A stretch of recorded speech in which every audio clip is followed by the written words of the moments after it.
Students हमारे साथ lucky Yadav है।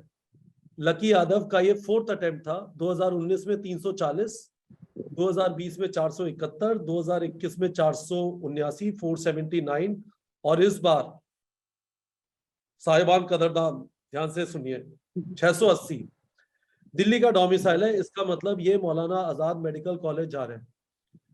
ये मौलाना आजाद मेडिकल कॉलेज जा रहे हैं 4th अटेम्प्ट में। तो लकी जी ये बताइए, आप लकी हैं या आप मेहनती हैं? मेहनती है सर, लकी भी कह सकते हैं, काफी क्वेश्चंस में लकी लग गया। ठीक है, आप लकी भी हैं और आप मेहनती भी हैं। नाम से लकी, हाँ। काम से मेहनती। तो ये बताओ लकी, यस। आसपास वालों ने बोला नहीं कि भैया रहने दो, मतलब क्यों क्यों मतलब है ना, जिद पे अड़े हुए हो, रहने दो, ऐसा क्या है? नीट एग्जाम के अलावा भी जिंदगी होती है। यस सर, बहुत लोगों ने बोला, लेकिन वही है, करना यही था क्योंकि और कुछ दिख ही नहीं रहा था, मतलब इसी में लग गए थे इतने साल, तो यही करना था इसलिए। पर मुझे ये बताओ, आपका 479 आया, उससे पहले भी 471 था, तो कुछ इंप्रूवमेंट हुआ नहीं।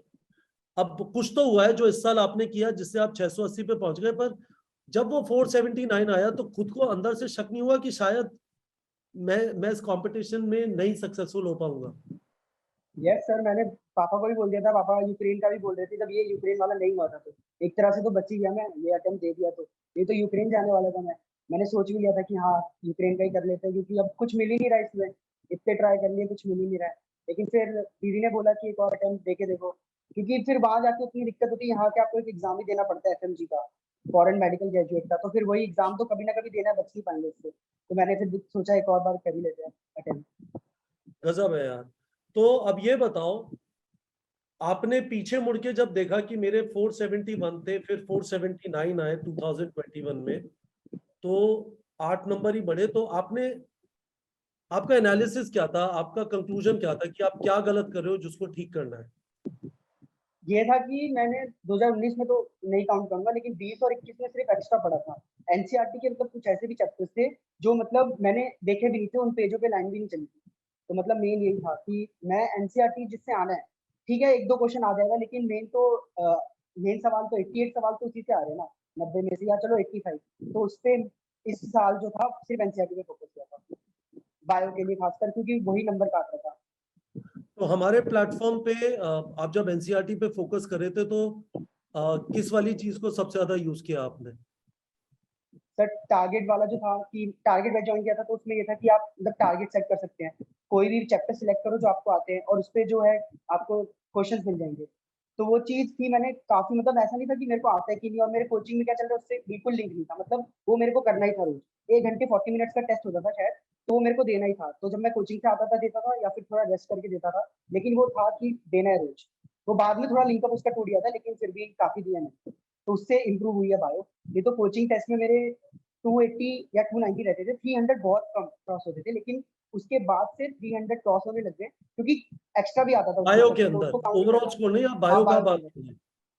हाँ बायो की बात है। हम्म। तो फाइनली क्या स्कोर रहा आपका फिजिक्स, केमिस्ट्री, जुओलॉजी, बॉटनी में?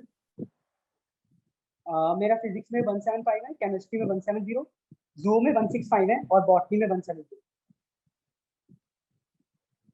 टोटल मिला के आपका, हाँ, काफी हो गया, 335 हो गया हाँ बायो के अंदर। 335। Fantastic, fantastic. तो अब ये बताइए, बहुत सारे ड्रॉपर्स होते हैं, यस सर। मतलब उनसे बात करो ना तो ऐसा लगता है कि वो बोझ कैरी कर रहे हैं कि यार लगा हुआ तो हूँ, लगता है कर लूंगा पर हो नहीं रहा। तो आप उनको क्या एडवाइस देंगे अपने आप को मोटिवेट करने के लिए? क्योंकि पहली आपका बात एग्जाम्पल कि जो भी, फैंटास्टिक है, मतलब हाँ आपका जो एग्जाम्पल है 471 से 479 से 680, मतलब, और यस सर। इस बार का 680 पिछले बार के 695 के बराबर है ना? पेपर का हाँ जो हाँ। लेवल डिफरेंस है, तो यस सर। ये सिग्निफिकेंट जंप है। तो क्या आप एडवाइस देंगे लोगों को जो ड्रॉप कर रहे हैं, खुद को कैसे मोटिवेट कर? पहली चीज की, जो लोग कह रहे हैं मतलब उनकी तो सुनो मत, वो तो कहेंगे कि मतलब आपका नहीं होगा अब की बार भी, या फिर बीएससी कर लो, या फिर कुछ लोग ये भी कहते हैं कि मतलब इसके साथ कोई कोर्स ज्वाइन कर लो, लेकिन वो मेरे को नहीं लगता कि वो फायदेमंद है, बाकी किसी को लगता होगा, लेकिन उसका कोई आउटपुट नहीं आता मेरा ऐसा है कि पहली बात तो ये कि किसी की सुननी नहीं। दूसरी चीज है कि कंसिस्टेंसी बहुत इंपॉर्टेंट है। मतलब चाहे आप 3-4 घंटे पढ़ रहे हो, मैंने भी ज़्यादा अगर मैं कोचिंग को हटा दूँ तो सिर्फ 6 आवर मेरा था, 7 आवर कि 6 आवर 7 आवर की एक लॉन्ग सिटिंग करनी है बस, पूरे मतलब 24 आवर में कोचिंग को हटा के।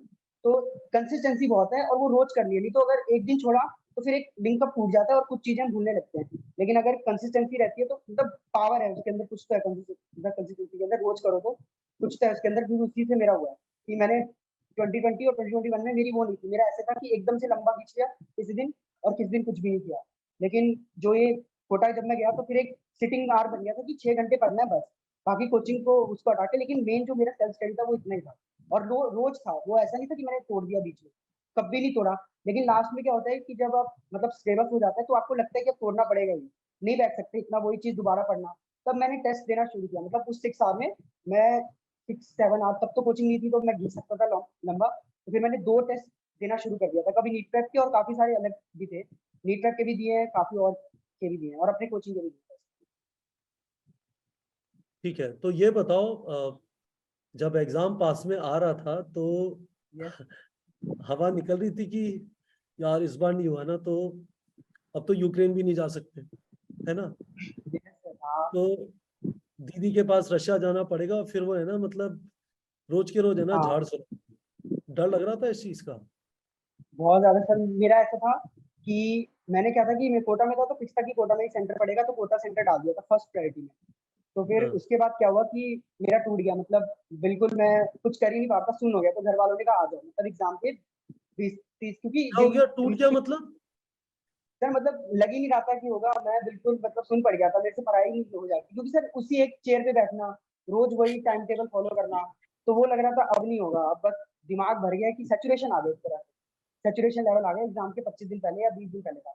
तो फिर मैं ट्रेन बुक करी, दिल्ली आ गया। और फिर क्योंकि क्या है ना, लड़कों को कोटा में नहीं मिलता है सेंटर, चाहे आप फर्स्ट भरो कि वो कुछ भी भरो। ऐसा होता है कि लड़कियों को प्रेफरेंस दी जाती है, नहीं मिलता है। तो इसलिए मैं आ गया, लेकिन मेरे को कोटा मिल गया सेंटर। तो तो फिर फिर मैं वापस? मतलब वापस गया सर। तो ट्रेन में बैठ के मैं तो सोच रहा था कि मतलब एग्जाम के 2 दिन पहले कौन ट्रेन में ट्रैवल करता है लीव पे, इतना बड़ा करेक्ट। एग्जाम है, ऊपर से ट्रैवल कर रहा हूँ और फिर वहां जाकर भी कुछ हुई नहीं होटल में, क्योंकि साथ नहीं थे पापा और मैं, तो फिर पढ़ाई भी नहीं हो पाई। तो लेकिन फिर है हो गया क्योंकि पहले पढ़ रहा था। यार तो एक चीज बताओ, मुझे ऐसा लगता है, आप एडवाइस दो क्योंकि आप दे सकते हो, आपने प्रैक्टिकली रिसेंटली झेला है। मुझे ऐसा लगता है कि ड्रॉपर के लिए, खासकर जो पूरा ड्रॉप कर रहा है, उसके लिए ये वाली चीज और भी ज्यादा इंपॉर्टेंट हो जाती है कि आपका जो रूटीन है ना, एक तो रूटीन तो होना चाहिए, है ना? एक टाइम, किसी टाइम तक थ्योरी पढ़ी, फिर क्वेश्चन प्रैक्टिस किया, पर बीच में है ना, आपको कुछ कुछ हॉबी या खेलना या वॉक वगैरह करना, ये भी करना चाहिए। नहीं तो है ना, इतना सुबह से शाम तक पढ़ पढ़ के इंसान 2 दिन यस 3 सर। दिन, उसके बाद जो बोरियत है ना वो आपको खाने लगती है। तो सर आप क्या मेरा तो करते खुद का थे एक टाइम था। पास के लिए? सर मेरा ऐसा था कि मेरे 8:30 बजे रात को छूटता था कोचिंग से, तो उसके बाद 8 साढ़े 8 से 9 बजे, 9:10, 9:30 तक मेरा खाना हो जाता था। उसके बाद मैं फोन ही चलाता था। मैंने पक्का कर लिया था, मैंने द ब्लॉगिंग चैनल थे वो फिक्स कर लिए थे, वही देखता था मैं। और मेरा ये डेली था, ऐसा नहीं उसको भी छोड़ा, मैं उसको भी करा है हमेशा तक, उसको भी खींचा है, क्या मतलब करते थे आप, पूरा क्या देखा है करते ब्लॉग। थे? सर जो यूट्यूब ब्लॉगिंग? पे ब्लॉगिंग चैनल्स है, ब्लॉगिंग चैनल नहीं करता नहीं था मैं, देखता था, मतलब ब्लॉगिंग चैनल जो ठीक है। फ्लाइंग लिस्ट हो गए, फ्लाइंग लिस्ट वगैरह देखता था मैं। और काफी जो मतलब एंटरटेनिंग चैनल है वो भी देखता था, गेमिंग चैनल था वो भी देखता था मैं। काफी चीज देखी है सर, उसको भी नहीं छोड़ा है। मतलब मेरा 1.5 से 2 आवर का मेरा स्क्रीन टाइम रहता था डेली। उस टाइम पे, पर टाइम उसका फिक्स था? हाँ टाइम फिक्स था, उससे ज्यादा नहीं, उससे ज्यादा तो फिर सोने का ही टाइम हो जाता था। Not bad, not bad. पर मुझे लगता है कि एक तरफ तो लगता है कि ड्रॉप करते समय टाइम ही टाइम है, कितना भी पढ़ लेंगे, बट रियलिटी है कि जब एक बार अंदर से थकान या बोरियत होती है ना, तो उसके बाद दिमाग चलता नहीं है। तो बहुत इंपॉर्टेंट है कि हमारी दिनचर्या, हमारा रूटीन ऐसा हम्म, हो कि हम एक्टिव रहें। तो फैंटास्टिक लकी, मजा आया आपसे बात करके। आपकी स्टोरी बहुत शानदार है, it will motivate a lot of students. आपने गिव अप नहीं किया, 340 से 471 से yes, sir. 479 से 680। और हम्म, आई होप शायद आप कुछ चैलेंज वैलेंज भी कर रहे होंगे, तो होपफुली वहां पे भी बढ़ जाना चाहिए। बॉटनी का थोड़ा लग रहा है कि मिल जाए तो सही रहेगा। बॉटनी का मिल जाना चाहिए, है ना? तो हाँ, Maulana Azad, fantastic. Yes sir. सोचा ना था वाली चीज होने वाली है, बहुत जबरदस्त लकी। आप लकी भी हैं और आप मेहनती भी हैं, नाम से लकी और काम से मेहनती, है ना? Yes sir. लकी, बहुत मजा आया आपसे बात करके, thank you so much and best of luck to you. Thank you sir.